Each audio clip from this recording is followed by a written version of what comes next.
How is it going, guys? My name is Wanzy Burnett, and today I can't wear a shirt because it's so hot I'm sweating like an absolute pig.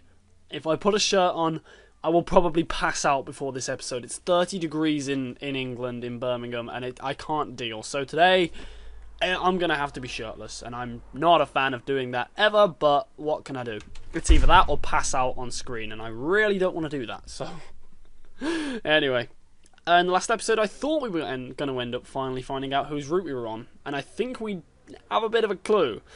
I don't know if you guys can kind of tell, but I feel like we may have just gotten onto Hanako's route, and it makes me a bit confused, but we'll find out. The doors, oh god, yeah, this might be running a bit crappily today, but hey ho. After buying a plastic plate of takoyaki from a store belonging to the class next to ours, I take a seat in the school gardens and watch people pass as I tentatively nibble away at the rather bland-tasting item. I guess I shouldn't complain. It's better than nothing and didn't cost much. As I look out towards the school, watching the people coming and going proves a surprisingly entertaining way of passing the time as I eat. Little children accompanied by parents or grandparents scamper about in the din from event to event, one hand dragging their company and the other bearing an oversized, colourful snack. I can't help but notice the age range amongst the people here is skewed towards the elderly, something that I'd also noticed when I was walking around town. This must be one of those towns where the only people left are those that lived here their whole lives and ardently refuse to leave, and those wanting to live out the rest of their days in one of the increasingly few tranquil places. I guess that also goes away to explaining how conservative Yamaku's school culture must be. Not that I mind one bit. I kind of like how calm Yamaku and its surroundings are. The heat, though, is another matter entirely. Sitting in one place for so long has focused my mind on how annoyingly humid it's getting, now that the hottest part of the day is here. Thank you! It's too hot here, too! I feel you, Hazal. I actually feel you for once. I don't think you're a cunt right now. I actually understand you, and we share a bond now. We're a bond for heat. It's getting hot in here. Let's never do that again. I better get moving if The sound of the carillon bells takes me completely by surprise as I stand up, a reaction shared by a few of the people strolling around as well.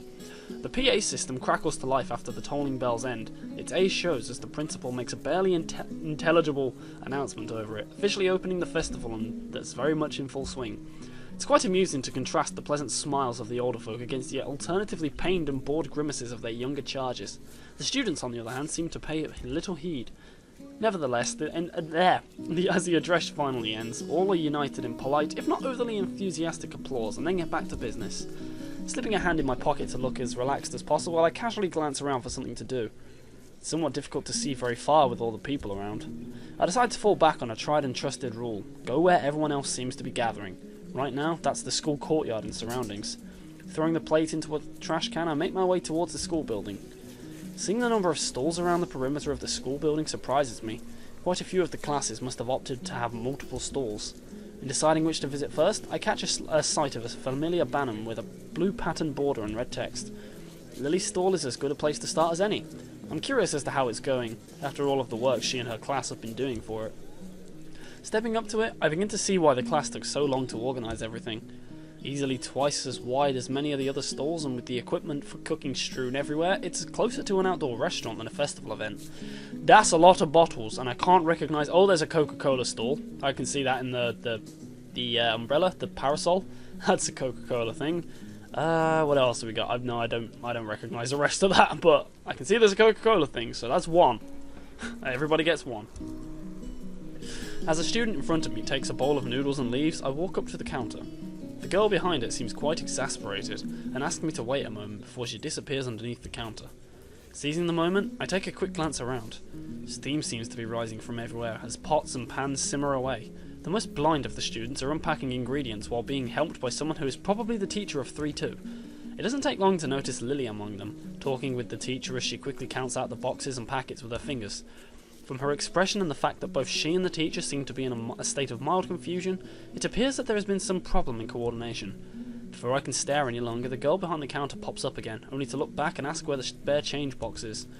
Lily pauses for a moment before she and the girl switch places at the counter, and the teacher quickly walks off somewhere. Sorry about that.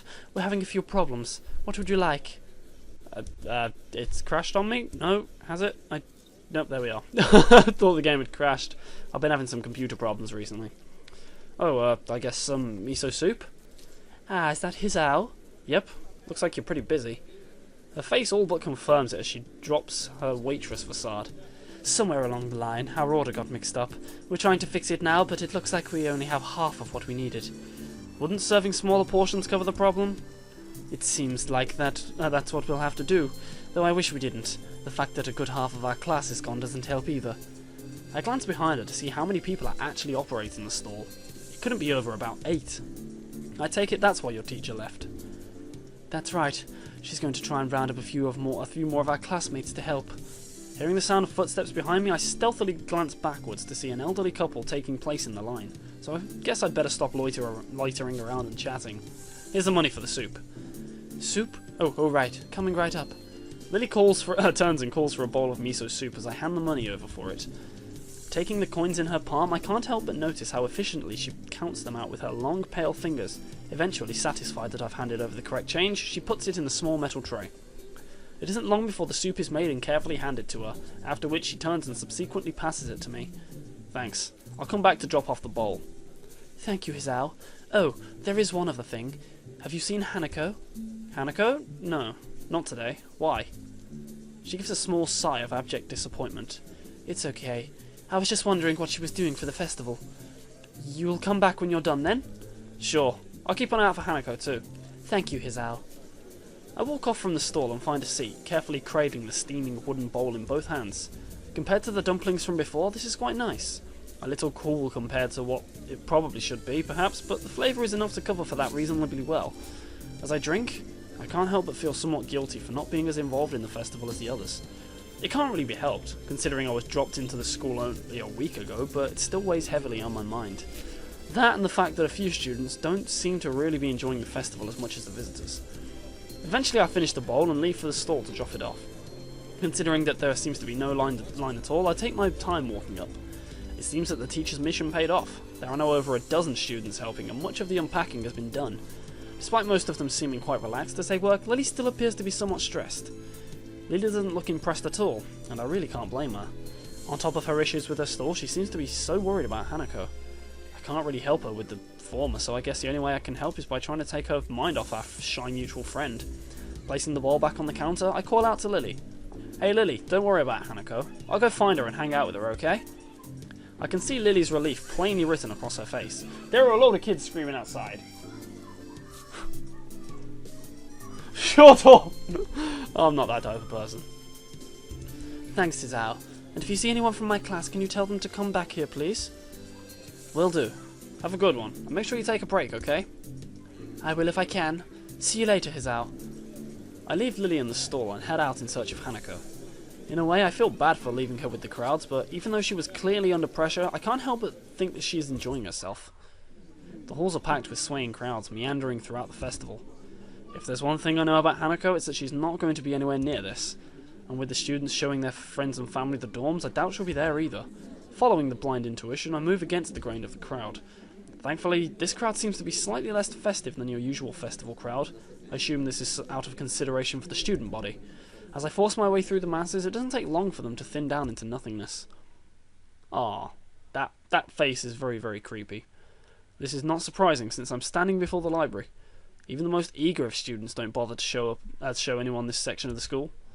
As I enter the library, the noise of the festival fades into a dull background noise, and soon I am in the reading area, in the rear of the room. Behind one of the partitioned desks, I see the top of a head with a straight, dark hair catching my eye. Hey Hanako, I had a feeling I'd find you here. The head jumps a little in shock before slowly peeping over the partition. Hisao? Yeah, hey, Lily's pretty busy, so she sent me to find you. Oh, do you want to sit down? Actually, I'm feeling a little hungry. Would you like to get something to eat from one of the stands? I brought some food, so... I shouldn't be surprised, but it was worth a try. Expecting her to go outside today was a long shot. How about we eat in the tea room? I passed by it on the way here, and no one was around. Oh, it's so cute! We can make some food there, and it'll be a little more comfortable. What'd you say? Sure, let's go. Hanako closes her book and puts it away with deliberate practiced movements. Good to go? Yeah. Ah, she's so adorable. I don't know why, but I find that so cute. We walk side by side from the library to the tea room. As expected, there's barely a soul around. If it weren't for the murmurs through the walls, you wouldn't tell that there was a huge festival going on outside. Hanako carries her bag in both hands and focuses on just the floor ahead of her. Every now and again, she seems to break her pace a little and steps in slightly shorter paces. The first time it happened, I gave it no mind, but I soon noticed that she does it on a regular basis. Are you alright? She stops dead in her tracks. What? I don't know, it looked like you were tripping or something. A pink blush rises into her cheeks as her gaze returns to the floor. It's nothing. You know, when you say nothing like that, people are inspired to ask further questions. For a second, I don't think she's going to answer. Prepared to leave it be, I almost set off walking again when... It's a game. Game? Do you see the floor here? What a bizarre question. The floor looks just like any other floor, covered in those tiles made up from squares of linoleum. Linoleum? I don't know what that is!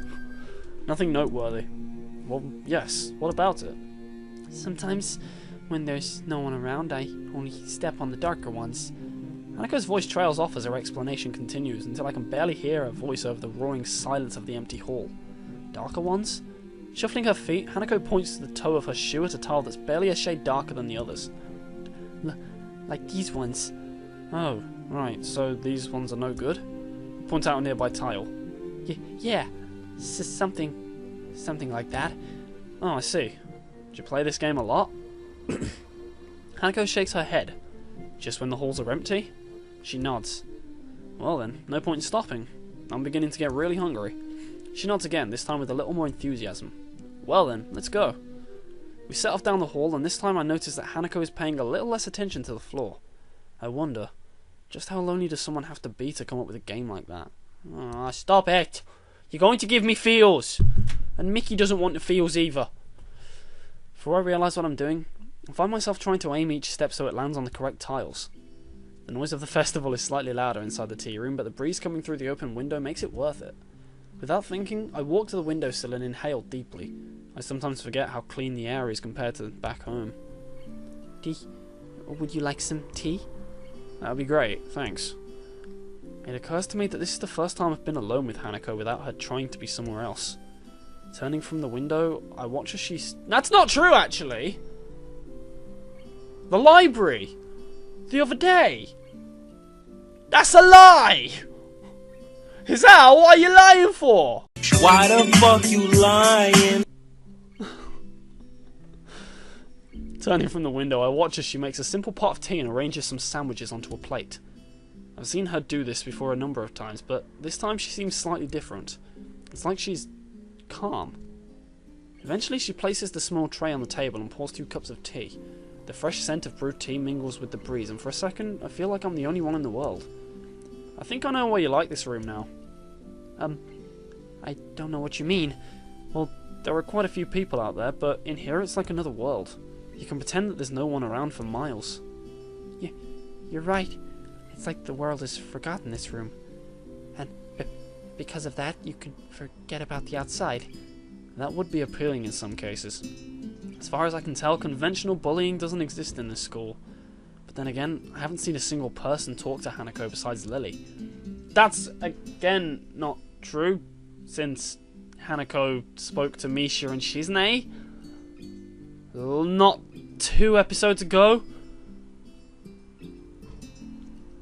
I'm finding a few plot points. I know that's a bit picking at straws, but it's maybe if they changed the wording ever so slightly. So instead of "I've never seen Hanako talk to anyone else," it should have been "I've never seen Hanako have a conversation with anyone else." That would make it a lot. That would be true because she hasn't got any other friends, so she doesn't have conversations with them. But she talks to people, like she came in asking where Lily at. This game, I'm being pedantic. If you're ignored by the world, a place where you can forget its existence would hold a special appeal. That's a good point. It's like this room gives you some kind of complete freedom. Yeah. Say, do you play chess? Wow, she's actually trying to talk to you.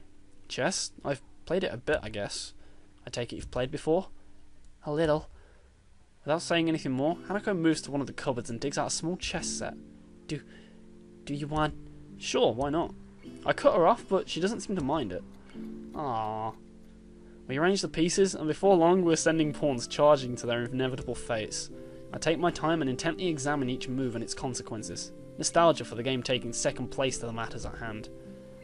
For a time the game is a lengthy battle of attrition, but I spot an opening and tear a line in her defence. A few moves later, her king is cornered by several of my pieces. Checkmate. You're not bad at this, are you? An honest appraisal. Her technique is pretty good, but several times I was able to exploit her lack of prediction. I pick up a piece and examine it. It looks relatively new, yet worn for its age. I guess not. Does Lily play? The absence of Hanako's answer causes me to think about my question. A bit.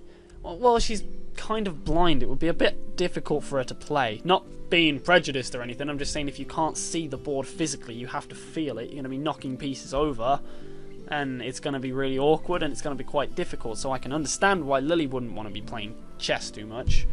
I mean, it's like asking someone with no arms to play American football or cricket.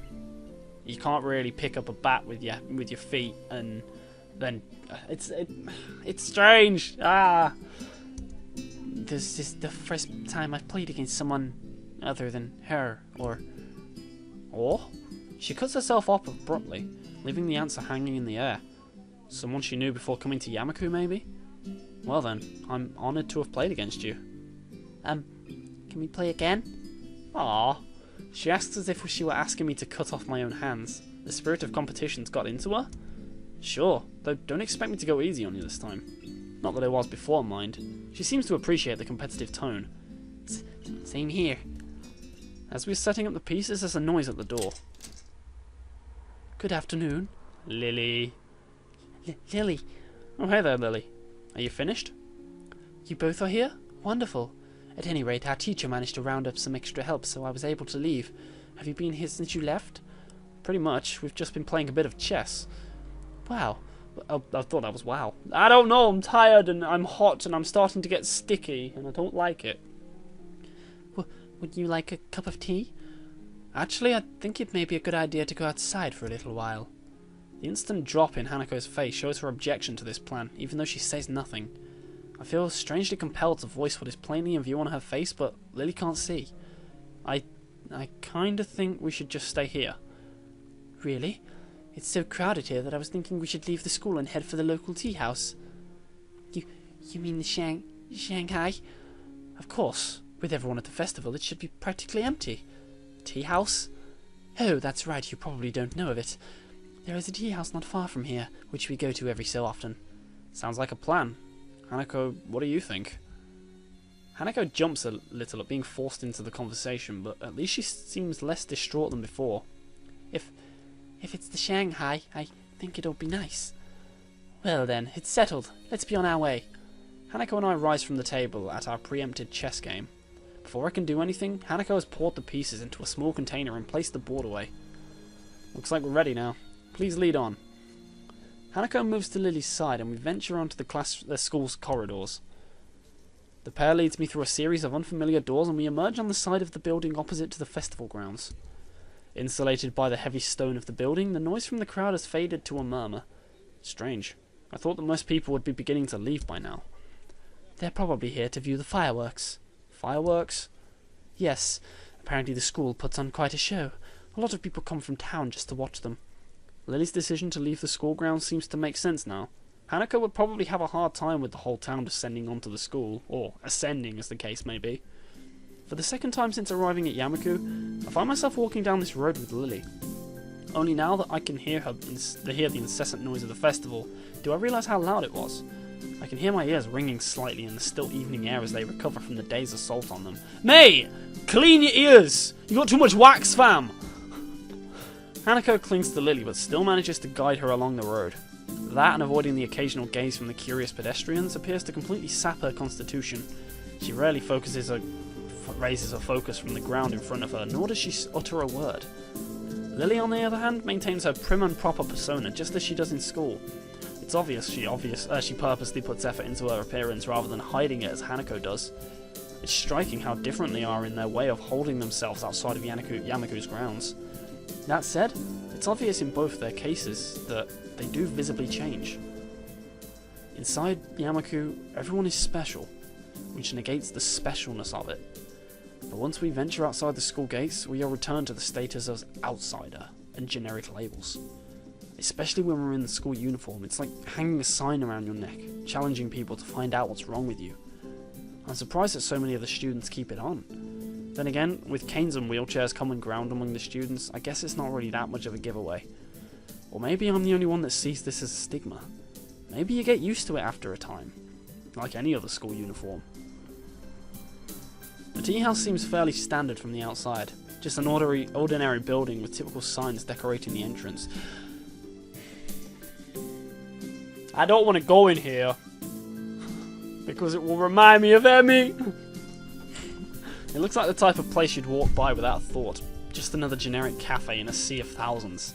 If Hanako hadn't steered Lily into the entrance, I would have continued on down the road without ever knowing that it existed. Ding ding! Inside the tea house it takes on more of a traditional feel. Everything seems to have been made from the same lump of timber, from the counter and the benches to the high-backed booths around the walls. But the most striking feature of the room is the lack of life. I think I can faintly hear something bubbling away in the background, but otherwise the room is silent. Without any direction, we simply wait near the entrance, politely obeying the "please wait to be seated" sign. Is this place closed or something? Okay. The sound of a chair falling over echoes throughout the empty room, and a head shoots up from inside the booth. I wasn't asleep, and welcome to the Shanghai. Yuko, dressed in a pastel apron and clutching a menu, rushes to greet us. Her misaligned glasses and ruffled hair cast suspicion on her previous statement. But whether she was asleep or not isn't the first question that leaps to my mind. You work here now? What happened to the library? What? Lily? Hazao? Welcome to the Shanghai. Yuko, still waking up, jerks into a violent bow, dislodging her glasses in the process. Where? My glasses? As I pick up her spectacles off the floor, Lily offers an explanation. Yuko works here part-time as well as at the library. It's one of the reasons we like to come here. Yuko takes her glasses from my hands, shakily putting them back on. Yes, that's right. Thanks. Shall I show you to your table? There's no one else here, so you can choose your table and order whatever you like, but there may be a delay as I will have to make it myself. It's alright, Yuko. Just a pot of black tea and a plate of sandwiches will be fine. Right, I'll get right on to that. God, she's such a weirdo, but in a good way. Yuko hurries off to the back of the cafe, leaving us still standing at the entrance. She pushes the swinging half doors open before realising that she hasn't seated us. Right, before we go any further, I'm just saying I'm going to keep going until this route is confirmed. Until whatever route we're on is confirmed. I want to know, I just want to get to that cutscene. I don't want to leave it till the next episode, so it's going to be a bit longer than usual, but we need it to be, so I don't want to have to... I want it to be a natural stopping point, and getting that cutscene will be the natural stopping point, so...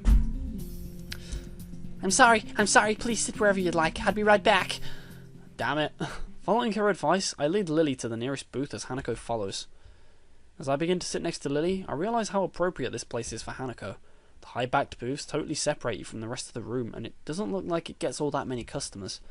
All the furnishings, from the cushions on the benches to the condiment holders, look dated, but aren't overly worn.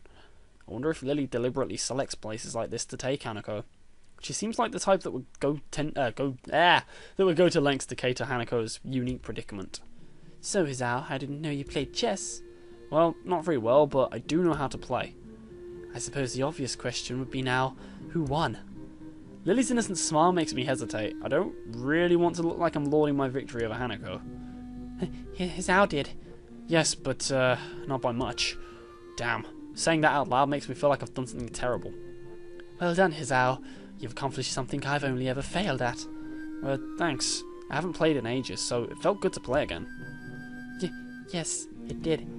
Hanako fidgets with her hair a little and looks away as she replies, but a small smile emerges. It's a little more of more extreme of a reaction than I expected, but it's still kind of cute in that Hanako way. It throws me a little off guard, and only Yuko's cataclysmic re-entry shocks me back into the conversation. What a word! Are you alright there, Yuko? Do you need a hand? I'm fine. I have to do this properly. It's my job. Concentration plays across her face while she stares at the tray in her hands, as if simply looking at its contents will hold them back in place. Sadly, this doesn't prove all that effective. The cups and saucers slowly dance around, occasionally clattering as they collide with one another. Taking great care, Yuko sets the tray down on the table with only the subtlest of crashes. There, see. Well done. Thank you, Yuko. Damn it. 25 minutes. I can't really afford to go much longer than that, so... No, I'm calling it. Thank you very much for watching, guys. I hope you've enjoyed this episode. If you have, don't forget to leave a like. And I will see you in the next episode. Hope you have a great day and a great life. And I will see you later. Hopefully with a shirt on. Look after yourselves, guys.